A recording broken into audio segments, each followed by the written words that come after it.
Story 1. It was my first day as a help desk technician. I had been asked to change printer toner on the main printer in the company office. I pulled the black toner out and I dropped it.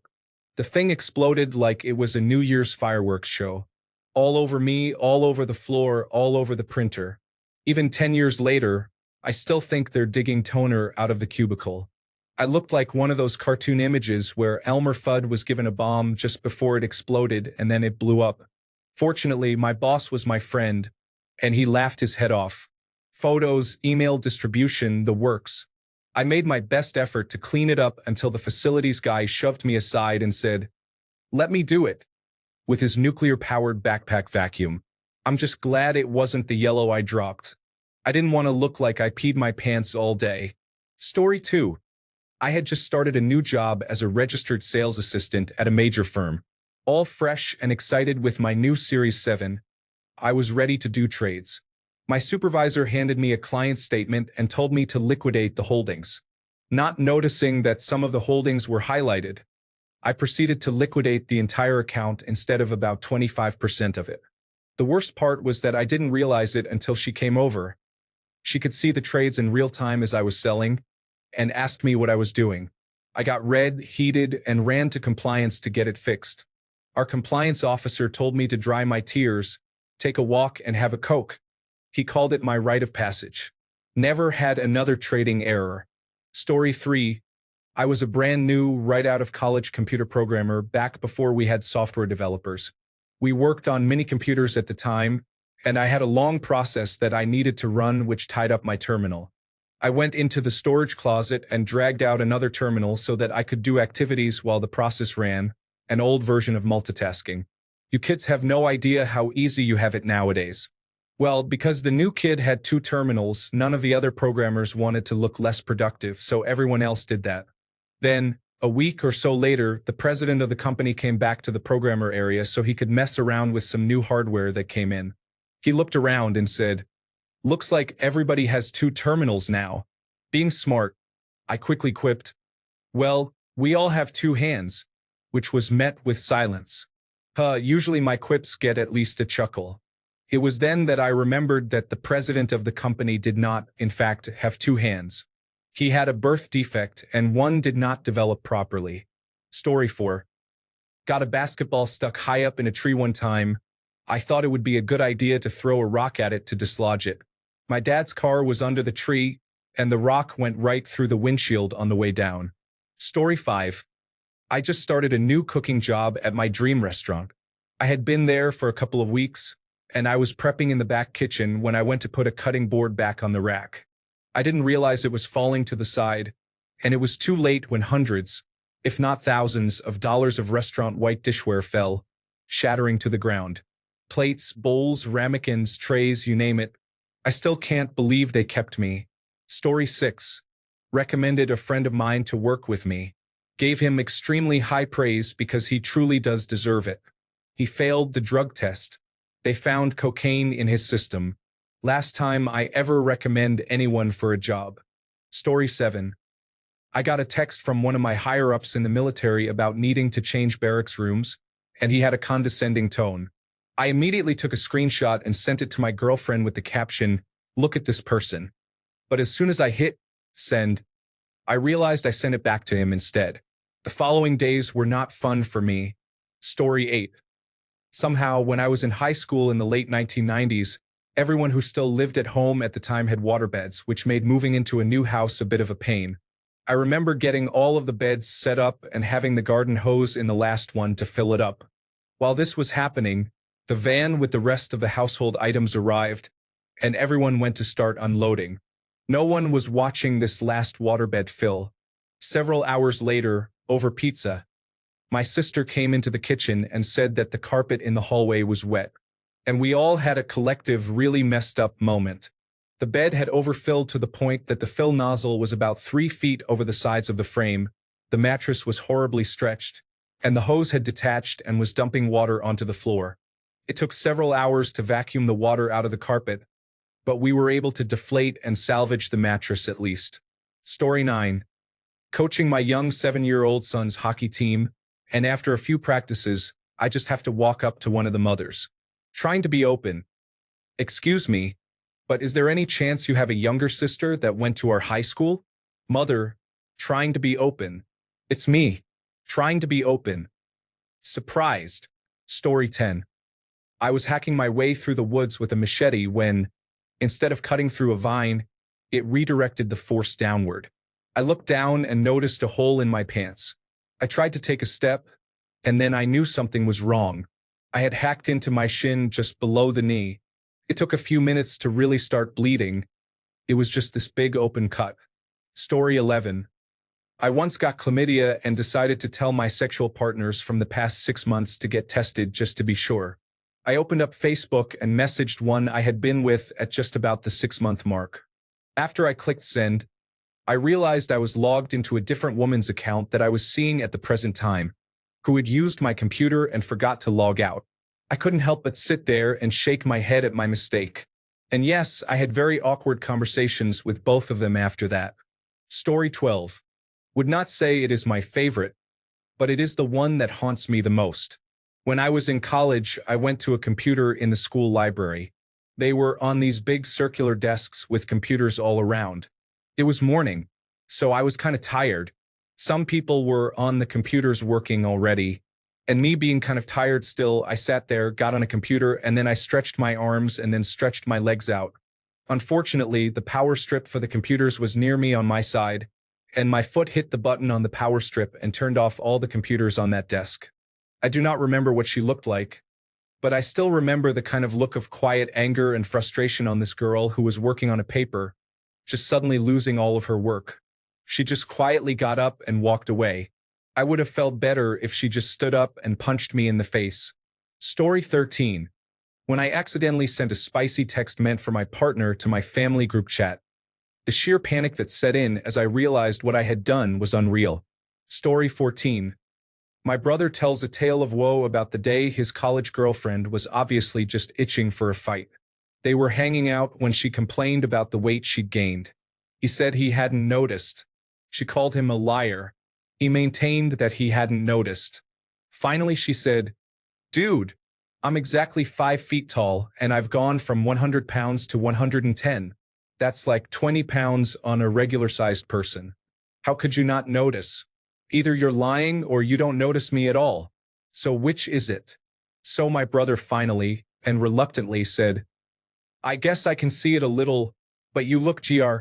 She immediately interrupted with, "Oh my God.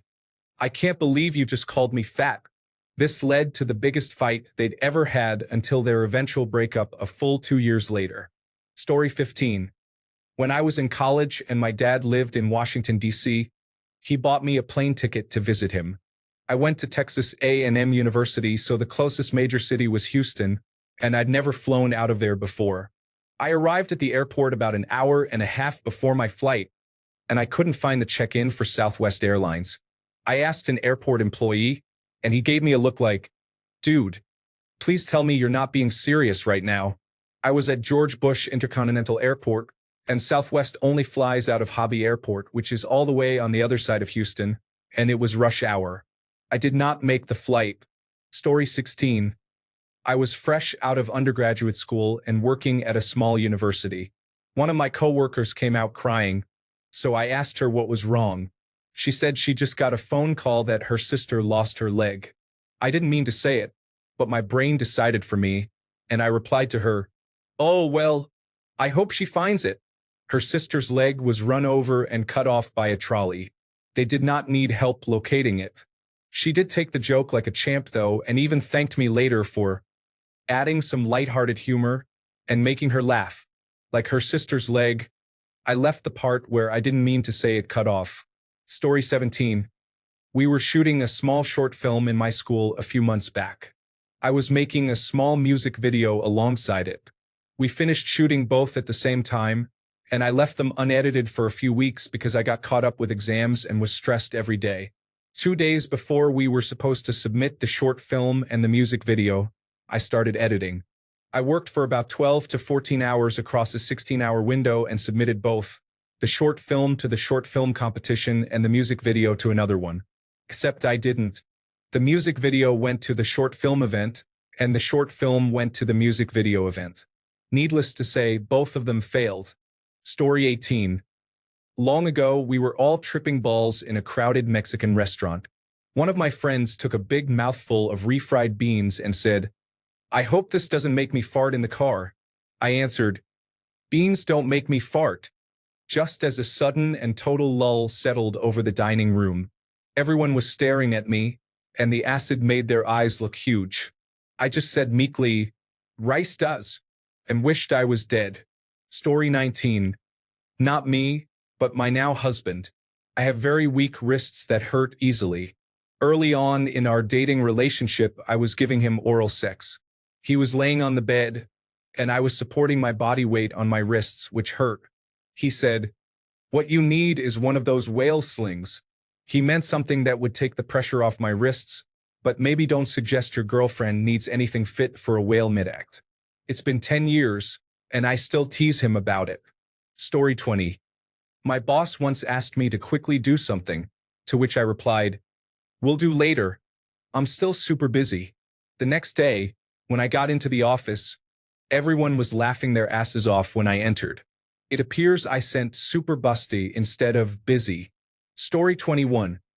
It was back in my school days when I was around 12 or 13.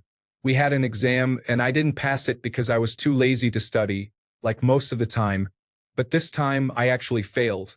On the day I got the exam back, I just put it in my backpack and went home. My mom knew I had a test the week before, so she asked me if I had received the results.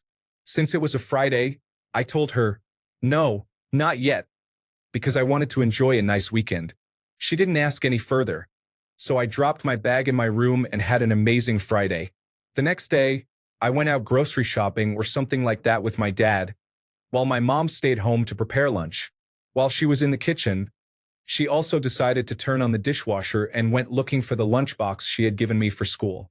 It was in my backpack. While looking for the lunchbox, she also found the failed exam. Well, I think you can all imagine how thrilled my mom was when I came back home with my dad. Story 22. I used to work at the receiving dock and knew all the truck drivers. One was Bob, 6 feet 6 inches tall and built like a National Football League player. I transferred to the second plant about 4 miles down the road, and it was mostly new hires who didn't know me or that I used to work in receiving. One day Bob showed up because his load needed to be dropped at the second plant. It was just about lunchtime, so he said he would wait. A bunch of us and Bob went to the bathroom to wash up for lunch. Bob sighed, and I said, "Cheer up. It could be worse." "It already is. My wife thinks she is pregnant." Without hesitation, I replied, "So, is it yours?"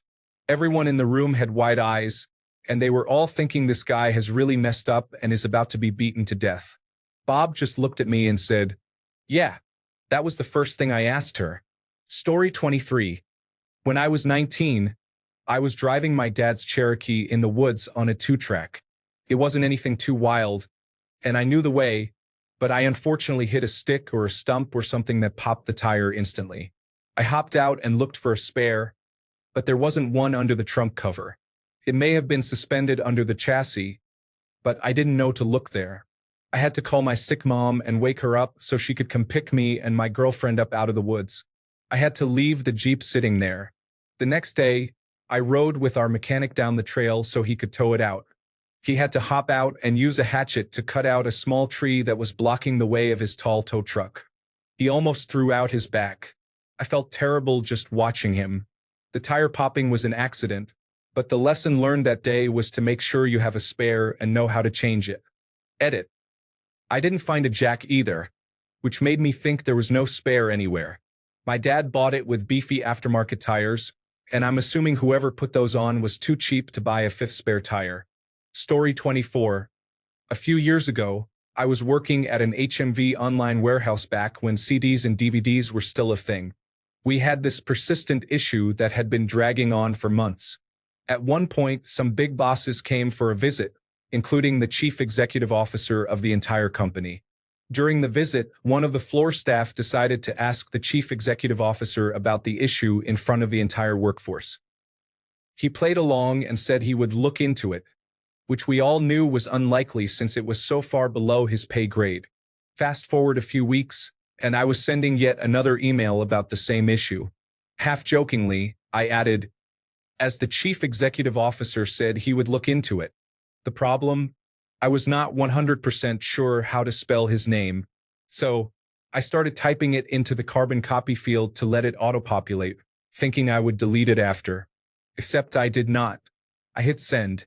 So now the chief executive officer had an email from some nobody 75 levels below him, looking like I was complaining and holding him personally accountable for an issue he definitely did not need to deal with. I imagine he opened that email like, who the hell is this guy? Thankfully, my manager was an absolute legend. After laughing his head off at my expense, he smoothed things over by sending an apology email on my behalf. I'm getting a hot neck just thinking about it.